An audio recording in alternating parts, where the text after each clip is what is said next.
আসসালামু আলাইকুম ওরহমতুল্লাহি ওবরাকাত। Welcome to R I English academy. সবাইকে আর আই ইংলিশ একাডেমিতে স্বাগতম। আজ আমরা আলোচনা করব নবম শ্রেণীর ইংরেজি বইয়ের দ্বিতীয় অধ্যায় নেচারস ট্যাপেস্ট্রি এর অ্যাক্টিভিটি 2.3.3, যেখানে রয়েছে একটি কবিতা, আর তার নাম হচ্ছে on the grass hopper and cricket, অর্থাৎ ঘাসফড়িং এবং ঝিঁচি পোকা। এই কবিতাটি লিখেছেন জন কিটস, যিনি মাত্র 25 বছর বয়সে যক্ষা রোগে আক্রান্ত হয়ে মৃত্যুবরণ করেন। চলো শিক্ষার্থীরা আমরা কবিতাটি শুরু করি। The poetry of earth is never dead. The poetry of আর্থ, পৃথিবীর কবিতা, ইজ নেভার ডেড, এর কোনো কি নেই, মৃত্যু নেই, অর্থাৎ পৃথিবীর কবিতার কোনো মৃত্যু নেই। আর কবি তখন এই কবিতা লিখতে গিয়ে বলেছেন যে কি, কবিতার কোনো কি নেই, মৃত্যু নেই, অর্থাৎ তিনি মারা যাবেন।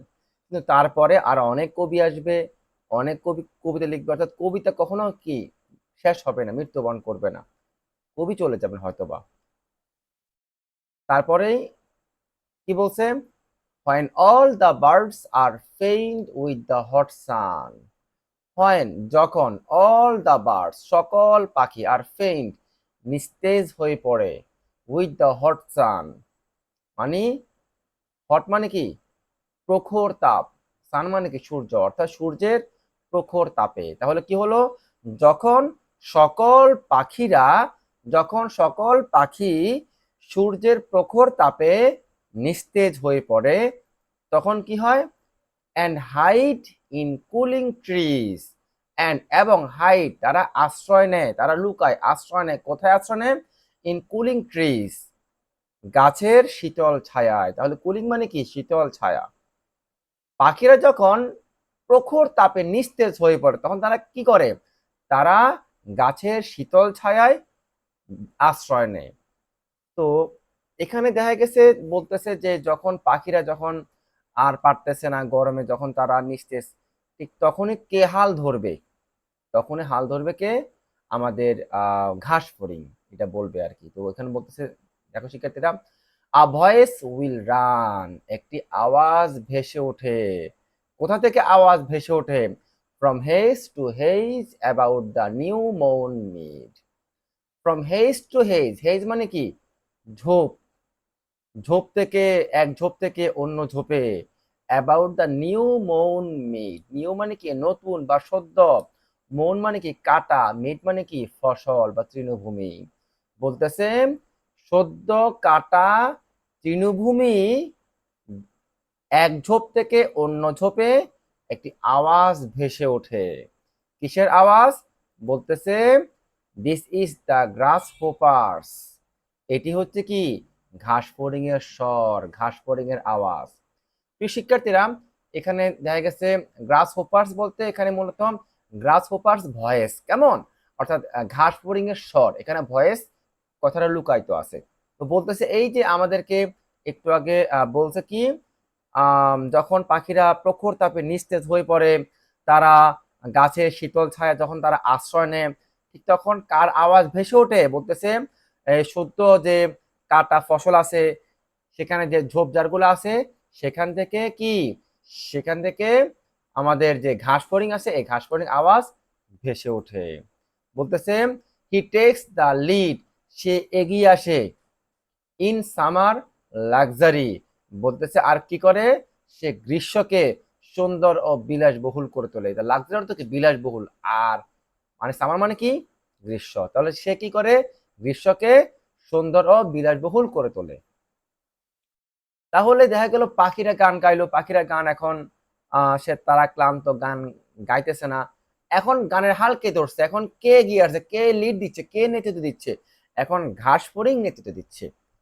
সে এই যে গরমের মধ্যে পাখিরা নেই, এই গরমকে তারা গান গেয়ে তারা সুন্দর ও বিলাসবহুল করে তুলছে, তারা খুব সুন্দর করে তুলছে তারা। তারপরে বলতেছে যে he has never done with his delights, বলতেছে হি হ্যাজ নেভার ডান, সে কখনো থেমে থাকে না। হি হ্যাজ নেভার ডান, সে কখনো থেমে থাকে না, মানে সে বিরামহীন ভাবে সে ডাকতেই থাকে, গান গাইতে থাকে সে। আর কি বলতেছে, উইথ হিজ ডেলাইটস, আর বলতেছে তার আমোদ প্রমোদ, তার আনন্দ চলতেই থাকে।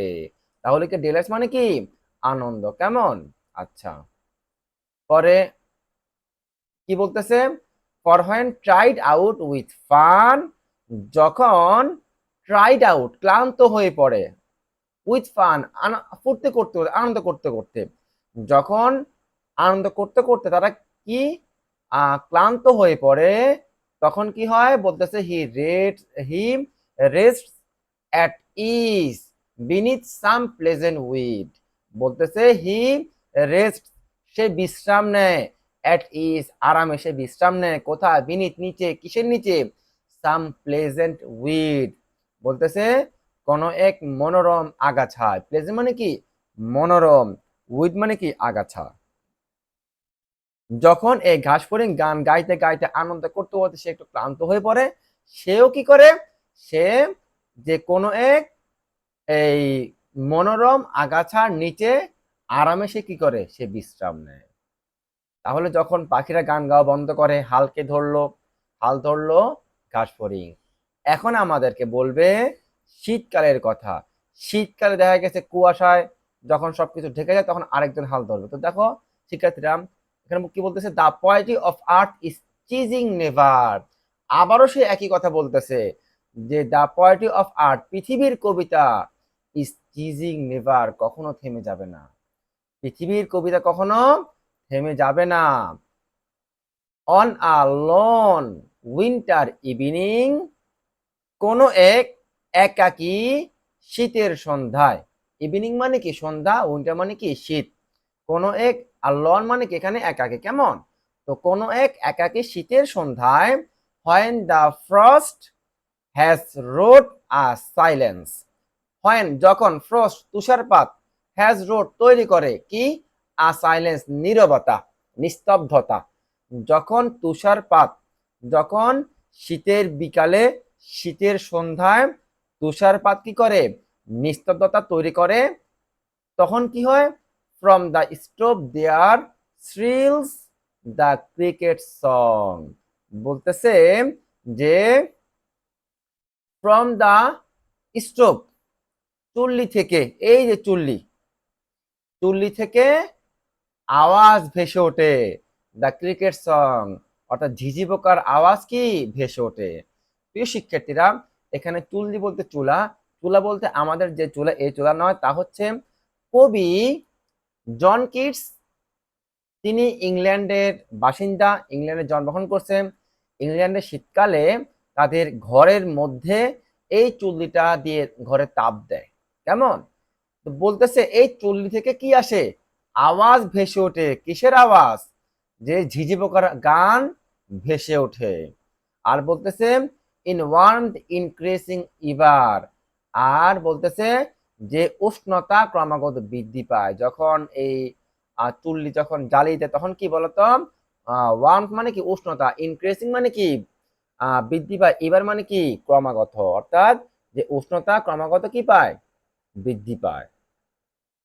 আচ্ছা, আর বলতেছে and seems to one in rosiness half lost, বলতেছে যে এবং, and মানে কি এবং, সিন্স মানে কি মনে হওয়া, ড্রোজেনেস মানে তন্দ্রাচ্ছন্ন, হাফ লস মানে কি অর্ধচেতন, বলতেছে এবং কোন তন্দ্রাচ্ছন্ন অর্ধচেতন মানুষের কাছে মনে হতে পারে দ্য গ্রাসহোপার্স, মানে গ্রাসহোপার্স মানে কি, গ্রাসহোপার্স ভয়েস, গ্রাসহোপার সং, এখানে যেহেতু পজিটিভ প্রনাউন নাউন, তাই এখানে একটা নাউন কি আছে লুকায়িত আছে, কেমন? তো আমরা একটা সং ধরতে পারি, দ্য গ্রাসহোপার সং, ঘাস ফড়িং এর গান, অ্যামং সাম গ্রেসি হিলস, গ্রেসি মানে কি তৃণাবৃত, মানে গাছপালায় আবৃত, হিলস মানে কি পাহাড়, মানে তৃণাবৃত পাহাড় থেকে ঘাস ফড়িং এর গান ভেসে আসছে।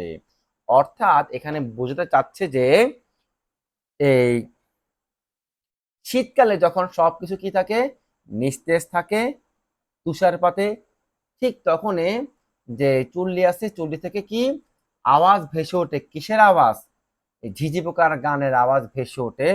আর দেখা গেছে যতই আম, ক্রমাগত যে উষ্ণতা আছে, এই উষ্ণতা যতই ক্রমাগত বৃদ্ধি পায়, আর তখন যদি কেউ যদি তন্দ্রাচ্ছন্ন থাকে, তখন তার কাছে মনে হয় এই ঝিঝি পোকার আওয়াজটা আসলে হচ্ছে কি ঘাস ফড়িং এর আওয়াজ, যেটি কিনা এই পাহাড় থেকে ভেসে আসতেছে। তার কাছে মনে হচ্ছে এটা কিসের আওয়াজ?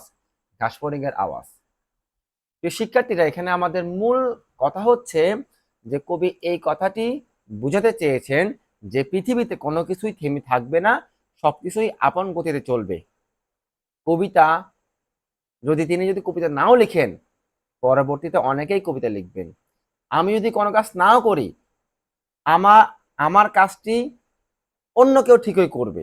অর্থাৎ কোনো কাজ কারোর জন্য থেমে থাকবে না। আমি কোনো একটা কাজ করলাম না, তাই বলে এই নয় যে এই কাজ থেমে থাকবে, অন্য কেউ ঠিকই করবে। তো কবি এই কথাটি আমাদেরকে বোঝাতে চেয়েছেন। প্রিয় শিক্ষার্থীরা, আশা করি তোমরা বুঝতে পেরেছ। সবাই ভালো থাকবে। আশা করি ইনশাআল্লাহ দেখা হবে পরবর্তী ভিডিওতে। সবাইকে আল্লাহ হাফেজ। আসসালামু আলাইকুম ওয়া রাহমাতুল্লাহি ওয়া বারাকাতুহু।